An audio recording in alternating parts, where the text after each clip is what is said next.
السلام علیکم ورحمۃ اللہ وبرکاتہ۔ وعلیکم السلام۔ تمام ساتھیوں کو میری طرف سے مولانا سلام۔ اور اس کے بعد اس سفر کی طرف جو میرا قدم تھا وہ میرے لیے باعث رحمت اور باعث برکت بھی بنا، اور ساتھ ہی ساتھ مجھے میں قربانیوں کا بنا۔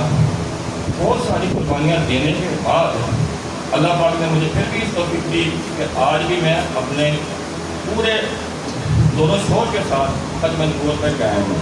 الحمدللہ۔ سب سے پہلے 2017 میں نے ان کے جو علماء کرام تھے ان سے اس چیز پہ ڈسکشن کی کہ آیا جو آپ مرزا صاحب کو کہتے ہیں کہ یہ ہے وہ ہے، اس کا مقام کیا ہے، اس کا وجود کیا ہے، اس کا عہدہ کیا ہے۔ ایک ہی بندہ سارے عہدے لے کے بیٹھ کے وہ نبی بھی بن گیا، وہ امام بھی بن گیا، اس نے سارا کچھ اپنے سے لے لیا، اور جو کچھ بھی آپ کی طریقہ کار ہے وہ فنڈنگ اچھے کر کے انگریز کو کیوں دے رہے ہیں۔ اس چیز پر اللہ پاک نے میرے دماغ کو دل کو کھول دیا، اور میں ان سے علیحدہ ہو کے مولانا عزیز صاحب کے ہاتھ میں نے اسلام کیا۔ الحمدللہ۔ اللہ تعالیٰ کی ذات کا شکر ہے، اور اللہ تعالیٰ نے مجھے اس پہ قائم رکھا۔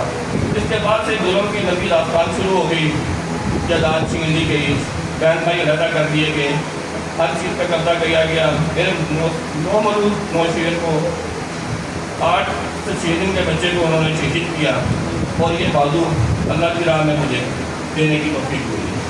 لیکن ابھی بھی میرا جذبہ ایمان قائم ہے، اور میں آخری سانس تک یہ وعدہ کرتا ہوں کہ میں انشاءاللہ اپنے رسول پاک صلی اللہ علیہ وسلم اور ان کی ختم نبوت کے لیے آخری سانس تک ختم نبوت کے عقیدے پہ قائم رہوں گا انشاءاللہ۔